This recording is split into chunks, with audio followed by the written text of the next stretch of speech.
Alright, stop scrolling, because this case looks routine, but it quietly turns into a high-stakes balancing act between accountability, addiction, and family crisis. Watch closely how the court handles mercy without letting public safety slip. Court is on the record in City of Pontiac versus Julie A. LaRich. Case number 25 TRC 1115.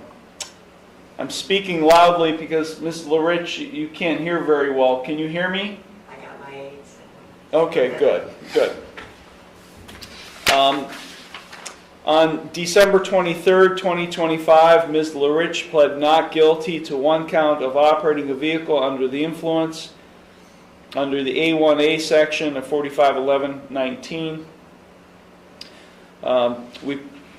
We had a first pretrial conference on January 7th, 2026, and today we are scheduled for a second pretrial conference. Ms. LaRich is present. She is accompanied by her attorney, Matthew Schultz. Also present is Law Director John Lewis. Mr. Lewis, the court is in receipt of a pretrial report. Thank you, sir. The offer that's been extended to Ms. LaRich will be depleted. This is a textbook plea deal. She pleads guilty as charged, and in return, the state recommends probation instead of jail. No trial, no witnesses, but also no second chances later. This moment right here decides the entire outcome of the case. Discharge under 4511-19A1A.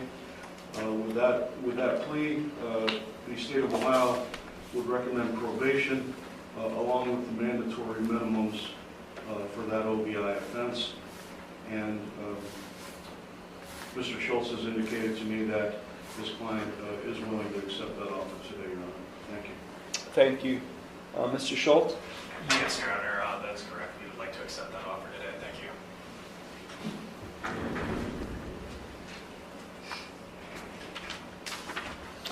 Okay, Ms. LaRich, it's my understanding today that you wish to change your original not guilty plea and plead guilty to this one count of operating a vehicle under the influence. Is that what you wish to do? I'm sorry? Yes, Your Honor. Okay. You understand by pleading guilty to this charge that you are waiving your right to a trial, which includes your right to cross-examine witnesses and to confront evidence presented against you. You'd also be waiving your right to testify or not to testify without any negative connotation. You'd be waiving your right to subpoena witnesses. You'd be waiving your right to a jury trial. You'd be waiving your right to be proven guilty beyond a reasonable doubt. All of those are trial rights you'd be waiving by pleading guilty to this charge. And this part matters more than most people realize.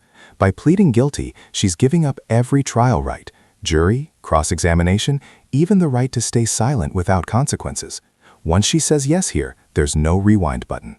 Today. Is that what you wish to do? Yes, Your Honor. You are represented by Mr. Schultz. Have you had sufficient time to consult with him, and are you satisfied with his counsel?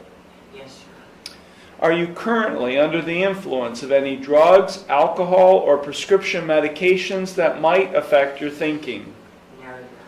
Are you currently on probation, parole, community control, or post-release control with any court? No, Your Honor. Has anyone made any promises to you about what your sentence will be in order to induce you to plead guilty to this offense today? No, Your Honor. And are you thinking clearly, and do you understand everything that's happening? Yes, Your Honor.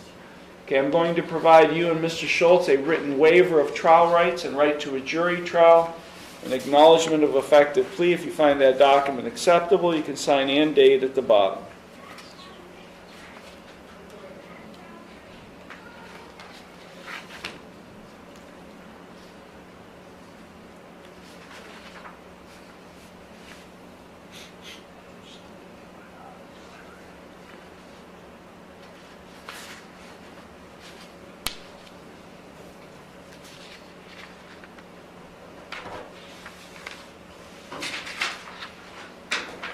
Thank you. The court does find that Ms. LaRich and Mr. Schultz have executed in open court the written waiver. The court does find the defendant's plea of guilty to the original charge of OVI, of first offense in 10 years. to be knowing, voluntary, and intelligent. The court will accept the guilty plea, and I will therefore find her guilty of this offense. Okay, we will now proceed to sentencing. Mr. Schultz, is there anything you or your client would like to say in mitigation of sentence? Yes, Your Honor. I just wanted to say first that Ms. LaRich, while she does have those two prior OVIs from the early 2000s, she doesn't have an extensive criminal history. She has no offenses since that time period. Additionally, she has some serious health issues that she's had to get a lot of different surgeries. She's on Social Security disability. And I would say most importantly, we would just like to ask for driving privileges, if that was possible for her daughter's treatment. Her daughter is very ill. She almost passed away, is what LaRich let me know when she's been trying to take care of her. And she has to be driven to Pittsburgh for a procedure in the next few months or so, I believe. And so it's just really important that her daughter can get to those appointments for treatments and things like that. Thank you. Did your client have insurance on the date of the offense?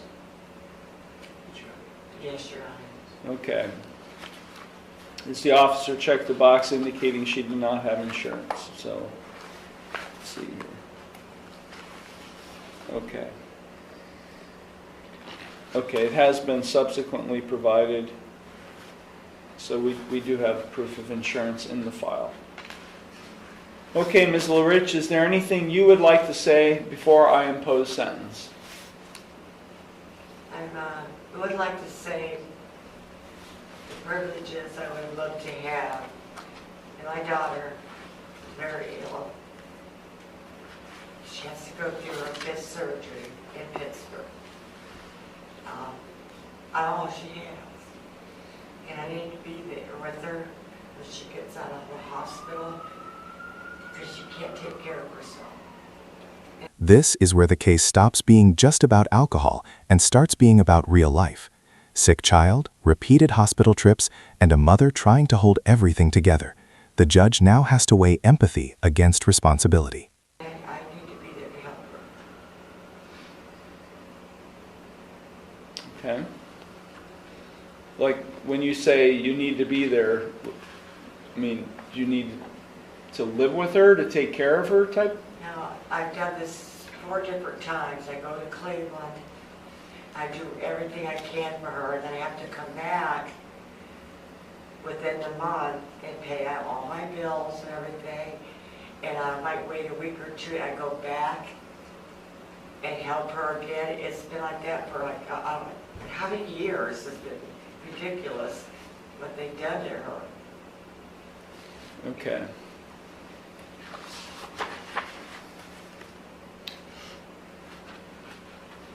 Is there anything else you'd like to say? I would just like to have some driving privileges, Your Honor. Yeah, you've asked that. Is there anything else you'd like to say?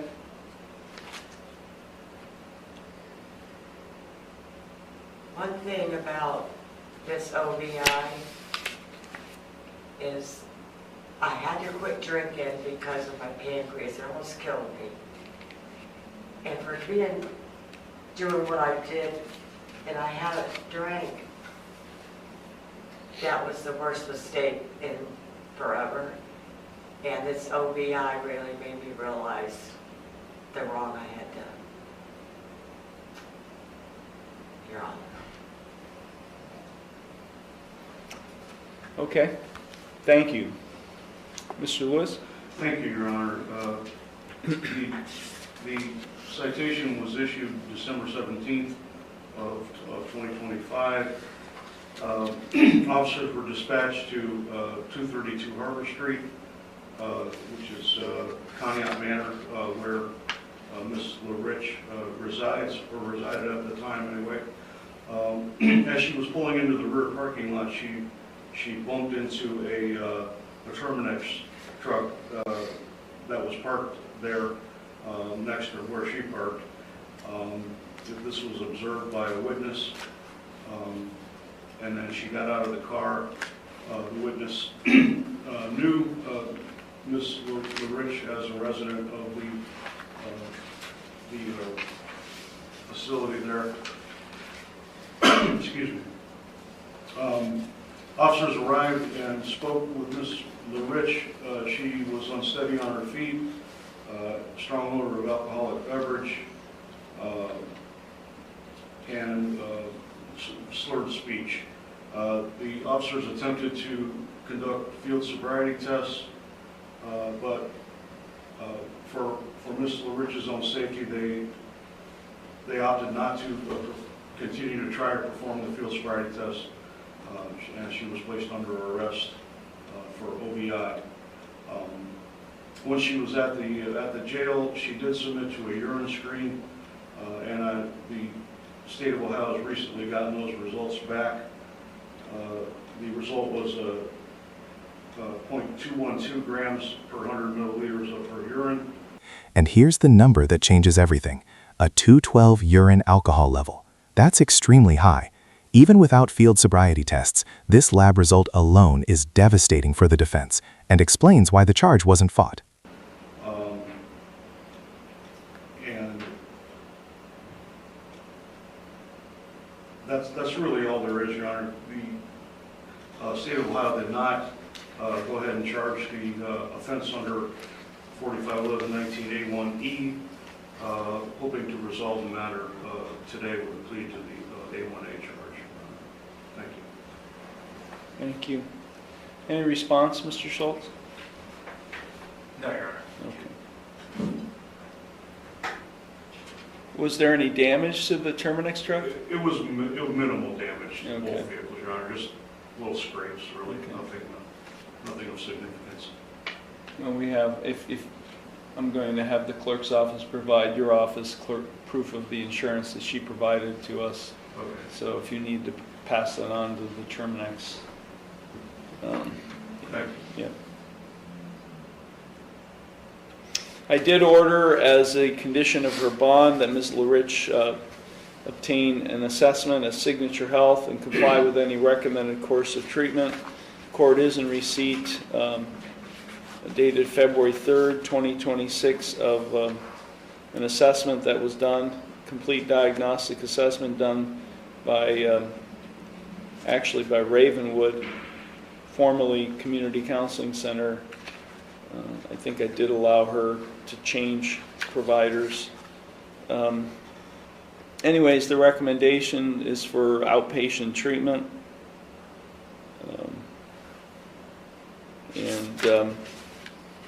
So, Ms. LaRich, are you currently receiving treatment from Ravenwood? I don't know what Ravenwood is. Community Counseling Center. Oh, I have an appointment at 11. Okay, so they're now called Ravenwood. Okay. Yeah, Community Counseling Center's name has been changed, so.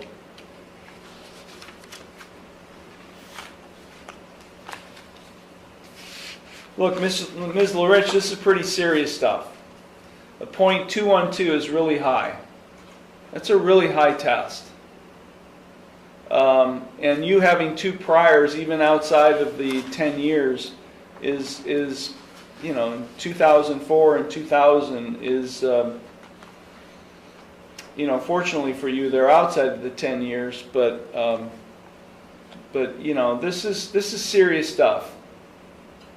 And I know you've got some your own health issues, and I know your daughter's situation, but you just can't be getting behind the wheel of a vehicle while you have any alcohol or even marijuana, which I see that you use from the assessment. You smoke marijuana. You shouldn't have any of that in your system when you get behind the wheel of a vehicle.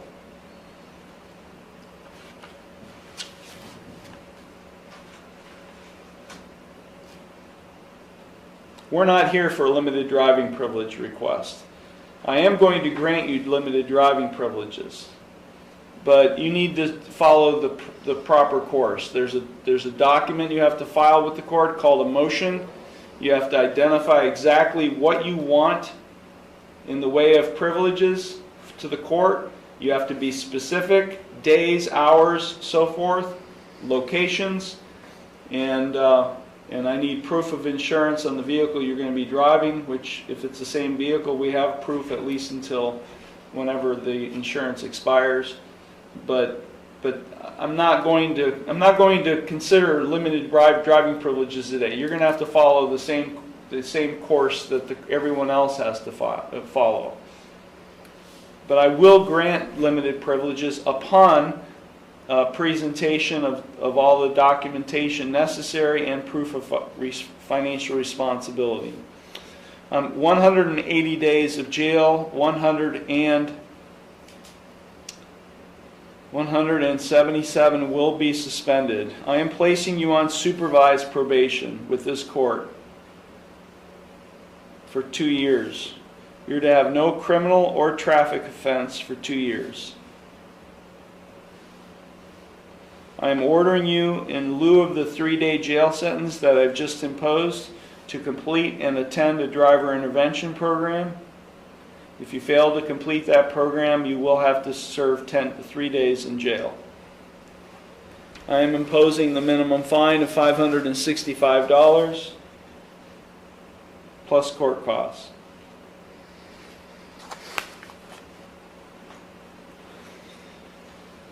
I am suspending your license for 2 years. I see that there has been no ALS or administrative license suspension imposed.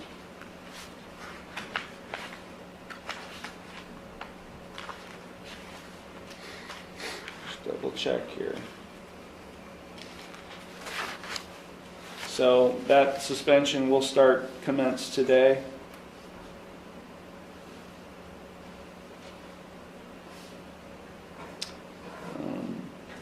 February 9th, 2026.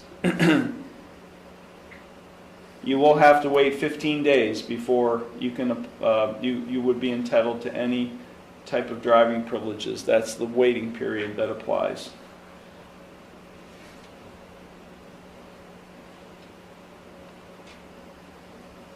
As I said, I will grant limited driving privileges. I'm making a finding that you did provide proof of insurance to the court on the date of the offense. I'm ordering that you successfully continue any and all treatment for mental health and substance abuse purposes at Ravenwood. You are ordered to comply with any recommended course of treatment and execute any necessary releases for our probation department to monitor. You are ordered not to purchase, possess, or consume any alcoholic beverage or drug of abuse, or any pseudoephedrine product, or go into any bar or liquor establishment for a period of 2 years.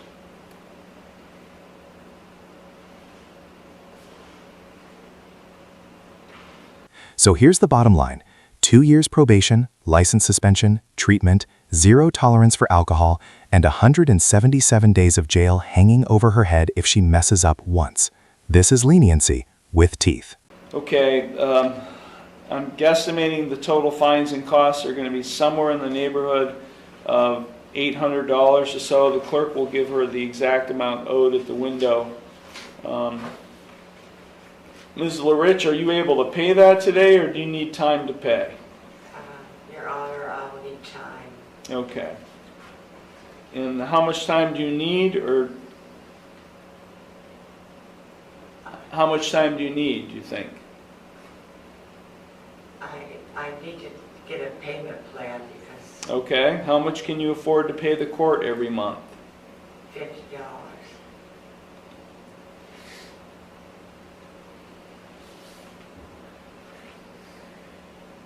When can the first payment be made? Today.